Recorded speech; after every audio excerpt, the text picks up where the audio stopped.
નમસ્કાર, હું છું પ્રિયા અને તમે જોઈ રહ્યા છો જનતા કી જાણકારી ન્યૂઝ। નજર કરીએ આજના સમાચાર ઉપર। વેરાવળ જન સમાજ સેવા સંઘ ખાતે નિઃશુલ્ક નેત્રયજ્ઞ સફળતાપૂર્વક યોજાઈ ગયો।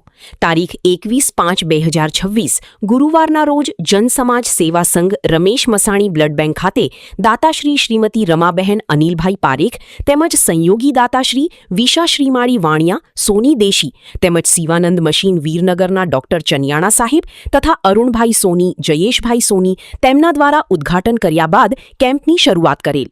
ડોક્ટર 103 દર્દીને તપાસી તેમાંથી જરૂરિયાત મંડળને 13 દર્દીને ઓપરેશન માટે ભોજન કર્યા બાદ તરત જ વીરનગર લઈ જવામાં આવેલ। બધા દર્દી તથા સાથેને જમવાનું રહેવાનું સંસ્થા દ્વારા સેવા આપવામાં આવશે। ઓપરેશન કર્યા પછી ત્રીજા દિવસે વેરાવળ પરત મૂકી જવામાં આવશે। બધા દર્દીને મેડિસિન દવા નિઃશુલ્ક આપવામાં આવી છે। કેમ્પના વ્યવસ્થાપન અને માર્ગદર્શન માટે શ્રી જયંતીભાઈ આંજણી, જાનવીબહેન સુમનભાઈ સિંધલ, અરુણભાઈ સોની, જયુભાઈ સોની દ્વારા જહેમત ઉઠાવવામાં આવી હતી। સંસ્થા દ્વારા સંપૂર્ણ વ્યવસ્થા ફ્રીમાં મફત ઉપલબ્ધ કરવામાં આવી છે।